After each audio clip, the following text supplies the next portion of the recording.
Friends, welcome to my channel latest change the future. Friends, मेरे इस channel पे मैं रीट का कंप्लीट सिलेबस पूरा कराने वाली हूँ, लेकिन मैंने सोचा उससे पहले मैं एक वीडियो रीट के सिलेबस पर बना दूँ ताकि सबको ये ध्यान रहे कि अपन टॉपिक वाइज सही हिसाब से सारा मैटर पढ़ रहे हैं। ठीक है, तो सबसे पहले हम देखते हैं कि सबसे पहले जब अपन फॉर्म भरते हैं तो लैंग्वेज की दिक्कत आती है। लैंग्वेज फर्स्ट कौन सी भरें, लैंग्वेज सेकंड कौन सी भरें। लैंग्वेज फर्स्ट वही पढ़नी है जो हमें अच्छे से आती है, जिसमें ज़्यादातर हिंदी को प्रेफरेंस देते हैं। उसके बाद सेकंड लैंग्वेज वो होती है कि जिसको हम थोड़ा और इजी से समझ सकें, इजी लेवल पे कर सकें। सेकंड लेवल का सिलेबस इजी होना चाहिए तब हम उसको कर सकें।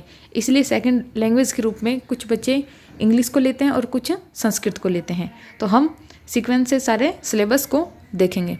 सबसे पहले हैं हिंदी का सिलेबस। हिंदी के सिलेबस में टॉपिक सबसे पहले एक तो आपके पेपर में टोटल ये हिंदी का 30 नंबर का पेपर होगा।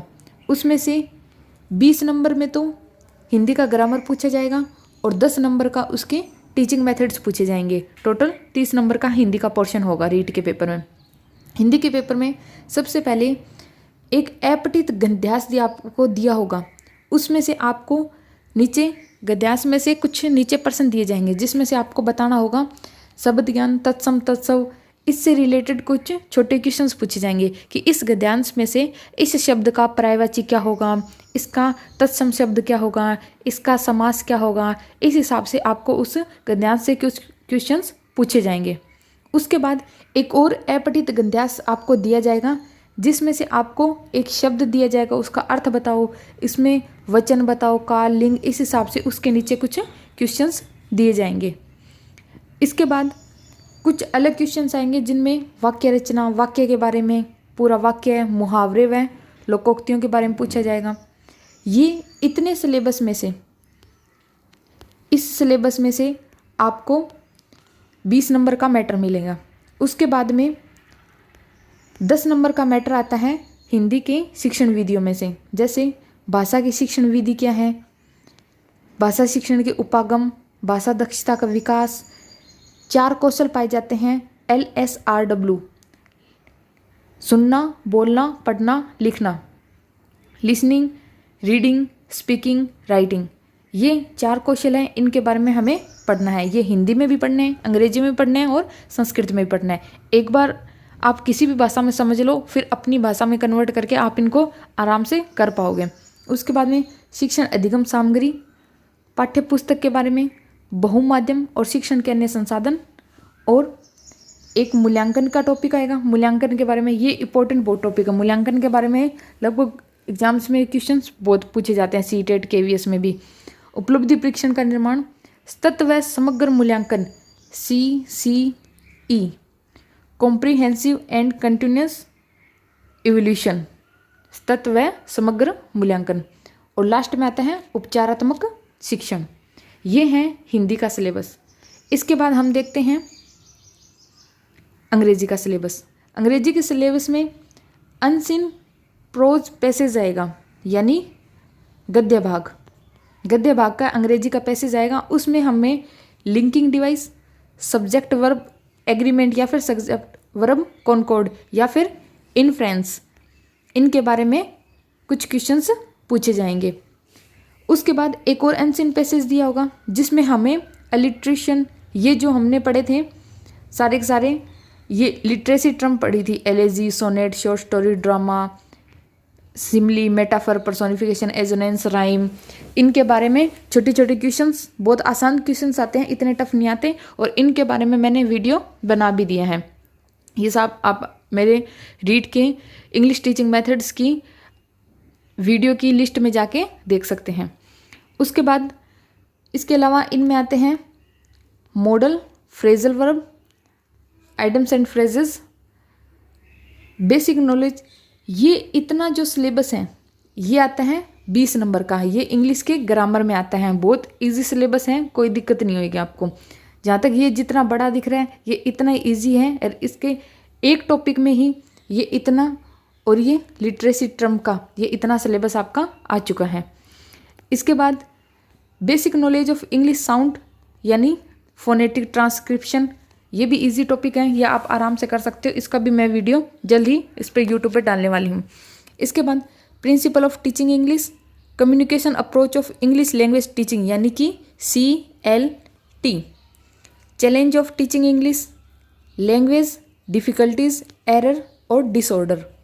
ये लैंग्वेज का, डिफ़िकल्टीज़ का, एरर का, डिसऑर्डर का, ये बिल्कुल ही 5-5, 6-6 मिनट के वीडियो होंगे। इतना छोटा और इजी टॉपिक्स होते हैं, इन पे क्वेश्चंस आते हैं और बहुत इजी होते हैं। तो आराम से आप इसमें 10 नंबर आप आराम से इसमें ले सकते हो। ठीक है, तो टोटल इंग्लिश का सिलेबस 20 + 10 30 नंबर का ये सिलेबस अपना हो चुका है।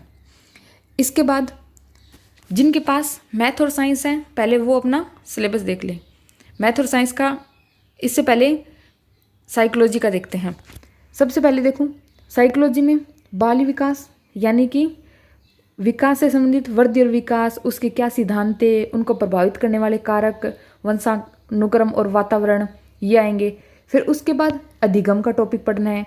अधिगम के सिद्धांत क्या थे, उनकी क्या प्रक्रियाएं थी, सारा इनके बारे में, चिंतन और अधिगम कैसे करते हैं, सारा पढ़ना है। फिर उसके बाद एक छोटा टॉपिक है अभिप्रेरणा, ये ज़्यादा बड़ा नहीं है, अधिगम का ही एक भाग आ जाता है। 3 टॉपिक जैसे बाल विकास हो गया, इसके बाद अधिगम का हो गया, अभिप्रेरणा एक छोटा टॉपिक है ये, व्यक्तिगत विभिन्नताएं, व्यक्तित्व, बुद्धि। इसके बाद विविध अधिगमकर्ताओं की समझ यानी जो अलग प्रकार के बालक होते हैं, पिछड़े हुए मानसिक रूप से, इन सब बालकों के बारे में हमें पढ़ना है। अधिगम की कठिनाइयाँ, ये छोटा टॉपिक है, अधिगम की कठिनाइयाँ।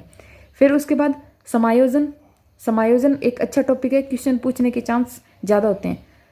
इसके बाद शिक्षण अधिगम की प्रक्रियाएं, NCF 2005 यानी राष्ट्रीय पाठ्यचर्या रूपरेखा 2005।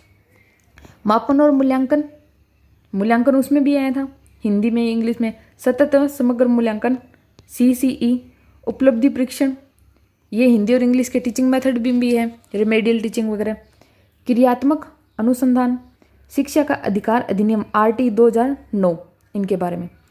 इन सब टॉपिक्स में सबसे ज़्यादा क्वेश्चंस पूछे जाते हैं अधिगम के टॉपिक में से, ये बहुत इंपॉर्टेंट है। उसके बाद में ये जो बाल विकास वाला टॉपिक है, इन 2 टॉपिक्स को तो बहुत अच्छे से याद करना है, क्योंकि इनमें क्वेश्चंस ज़्यादा भी आते हैं और हर बार आएंगे। इन टॉपिक्स में ऐसा कभी नहीं होगा कि इनमें से क्वेश्चंस ना आए। इसके बाद हम देखते हैं मैथ का सिलेबस। मैथ के सिलेबस में घातांक और करनी, इनके बारे में, बीजीय व्यंजक, गुणनखंड, समीकरण, एक घातीय समीकरण, सिर्फ वही पढ़नी है, द्विघातीय नहीं पढ़नी, सिर्फ एक घातीय। वर्ग और वर्गमूल, घन और घनमूल, ब्याज, अनुपात समानुपात, प्रतिशत, जिसमें जन्म मृत्यु, जनसंख्या वृद्धि, हवास, ये सारे आ जाते हैं। इसके बाद जो ज्यामितीय वाले हैं, जैसे रेखा कोण, समतलीय आकृतियाँ, समतलीय आकृतियों का क्षेत्रफल, पृष्ठीय क्षेत्रफल और आयतन, ये सारे। इसके बाद अपना जो स्टैटिक्स होता है यानी सांख्यिकी, यानी डाटा कलेक्शन कैसे करना है, बारंबारता सारणी कैसे बनानी है, ये जो ग्राफ होते हैं, पाई चार्ट, ये सारे ग्राफ होते हैं, इनके बारे में पढ़ना। ये इतना जो सिलेबस होएगा ये आएगा आपके 20 नंबर का। और बाद में 10 नंबर के आपके आते हैं टीचिंग मेथड्स, जैसे गणित की प्रकृति, तर्क शक्ति, ये भाषा कैसी है, ये मूल्यांकन, उपचारात्मक शिक्षण, समस्याएं, सामुदायिक गणित, ये वगैरह, इनमें आता है 10 नंबर का सिलेबस। इसके बाद अपन देखते हैं विज्ञान का सिलेबस। विज्ञान के सिलेबस में देखो सूक्ष्म जीव यानी वायरस, कवक वगैरह ये आते हैं। इसमें से इस बार एक क्वेश्चन पक्का आने का चांस है वायरस के बारे में। क्यों? क्योंकि हाल फिलहाल कोरोना वायरस चल रहा है और वायरस के कारण, क्योंकि एग्ज़ाम हमेशा उस अकॉर्डिंग बनता है जैसे वर्तमान की जो कंडीशन हो रही है उससे रिलेटेड एग्जाम में क्वेश्चंस आने की संभावना बहुत ज़्यादा होती है। जैसे अब कोरोना वायरस चल रहा है तो वायरस और कवक से रिलेटेड क्वेश्चंस आपके एग्जाम में, रीट के एग्जाम में जरूर पूछा जाएगा। उसके बाद सजीव,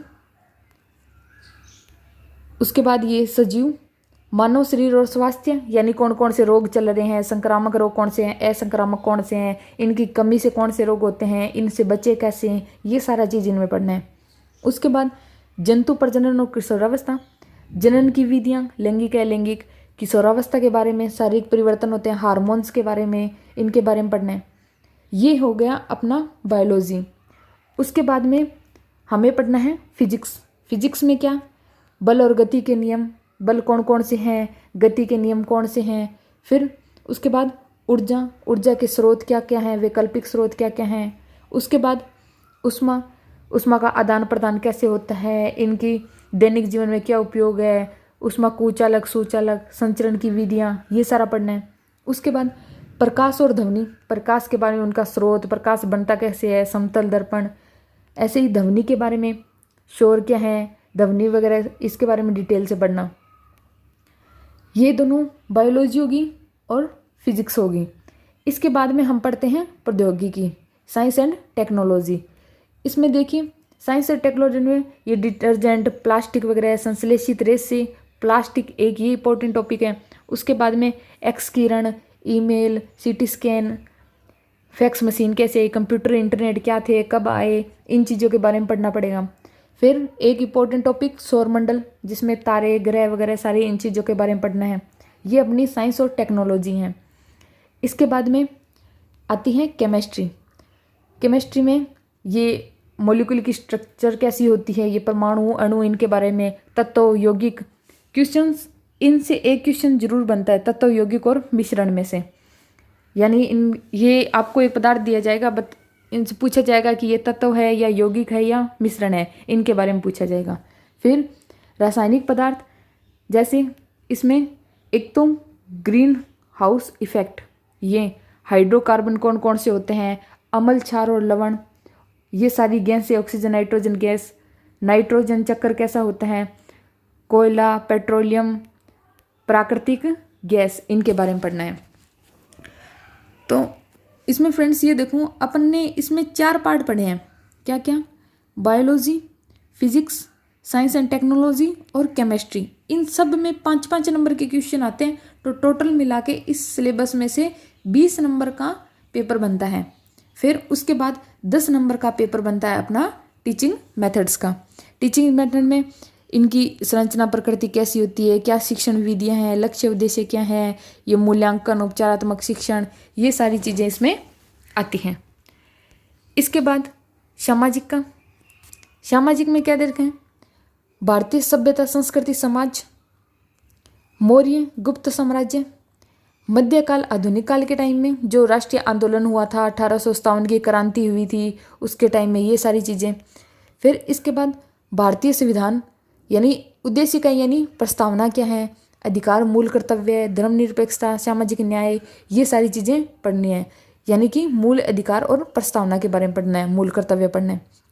फिर उसके बाद पॉलिटिकल में सरकार होती है, जैसे ये राष्ट्रपति, प्रधानमंत्री, मंत्रिपरिषद, हाई कोर्ट, स्टेट गवर्नमेंट, पंचायती राज और नगरीय स्वशासन, इनके बारे में पढ़ना है। ये पहले हमने पढ़ा हिस्ट्री के बारे में, फिर अपन ने ये पढ़ लिया पॉलिटिकल के बारे में। अब जियोग्राफी में क्या है, पृथ्वी के प्रमुख घटक, स्थलमंडल, जलमंडल, ये सारे हैं। संसाधन क्या क्या है, मृदा, खनिज, ऊर्जा संसाधन, कृषि, उद्योग। फिर इंडियन जियोग्राफी के बारे में पढ़ना है, परिवहन, जनसंख्या, ये सारी चीज़ें कैसी होती हैं। राजस्थान जियोग्राफी, ये सारा राजस्थान और इंडिया की जियोग्राफी होगी।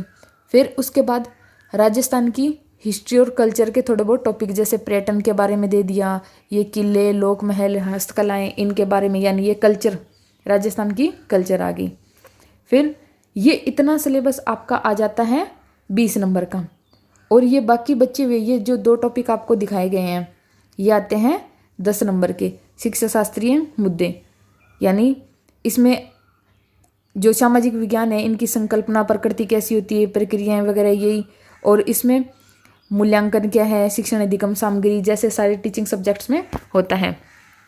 अब इनके अलावा सेकंड लेवल के रूप में इंग्लिश लेते हैं या संस्कृत लेते हैं, संस्कृत का सिलेबस रह गया है, वो अब देखते हैं। ये सेकंड लेवल का संस्कृत का सिलेबस है।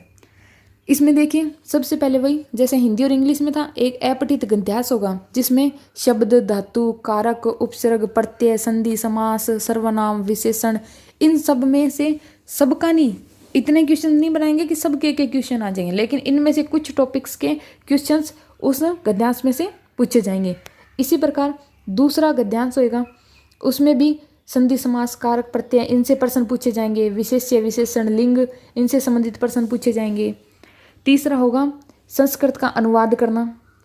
वाक्य दिए जाएंगे कि संस्कृत का अनुवाद करो, स्वर व्यंजन के उच्चारण स्थान कौन से हैं, वाक्य परिवर्तन लट लकार से, अशुद्धि संशोधन करना। और ये इतना मैटर होएगा, ये आपका 20 नंबर का होगा। और आगे का 10 नंबर का ये संस्कृत की शिक्षण विधि, शिक्षण के सिद्धांत, संस्कृत के शिक्षण अभिरुचि के प्रश्न, कौशल विकास, LSRW, सुनना, बोलना, पढ़ना, लिखना, संस्कृत के शिक्षण अधिगम संसाधन, संस्कृत शिक्षण की समझ संप्रेषण साधन, संस्कृत पाठ्य पुस्तक, इनकी मूल्यांकन संबंधी ये प्रश्न, शिक्षण विधियाँ, मूल्यांकन, मौखिक लिखित प्रश्न होते हैं, सतत मूल्यांकन यानी CCE इनके बारे में, और उपचारात्मक शिक्षण। ये हो गया आपका कंप्लीट सिलेबस। अब फ्रेंड्स आप देख रहे हो कि चाहे कोई सी भी लैंग्वेज हो, आपको ये जो फर्स्ट और सेकंड लैंग्वेज है इसमें आपको 2 तो गद्यांश पूछे जाते हैं, अपठित गद्यांश, जिनमें ये संधि समास वगैरह छोटे छोटे टॉपिक्स आ रहे हैं। उसके बाद 2 पद्यांश में से आपके 20 नंबर का पेपर बन जाता है, 10-10 नंबर के, इनमें से क्वेश्चंस पूछ लिए जाते हैं और थोड़े बहुत अलग से क्वेश्चंस पूछ सकते हैं। और टीचिंग मेथड्स में से मेन तो सब में शिक्षण विधि, शिक्षण सिद्धांत रहते हैं, और ये सतत और मूल्यांकन, उपचारात्मक शिक्षण, मूल्यांकन जैसी ऐसी चीज़ें, और एक ये LSRW यानी सुनना, लिखना, बोलना और पढ़ना, ऐसी चीज़ें सारे सिलेबस में पूछी गई हैं। बाकी अपने सब्जेक्ट का जो है उस पर थोड़ा ध्यान देना है। लैंग्वेज का क्या है, एक जैसा पढ़ लिया, उसके एक में हिंदी में या इंग्लिश में किसी में एक में समझ आ गया तो दूसरी सब्जेक्ट में भी समझ आराम से आ जाता है, बस भाषा बदलने का फ़र्क होता है। और सब्जेक्ट पे मैन आपको ध्यान देना है। अगर आपको ज़्यादा से ज़्यादा रीट में नंबर लेने हैं तो आपको सब्जेक्ट पे ज़्यादा ध्यान देना होगा। और इस वीडियो में इस सब्जेक्ट से रिलेटेड कोई चीज़ समझ नहीं आई तो आप मुझे कमेंट करके पूछ सकते हो। और अगर आपको ये वीडियो अच्छा लगा तो प्लीज़ मेरे वीडियो को लाइक, ज़्यादा से ज़्यादा शेयर और सब्सक्राइब करें। Thank you.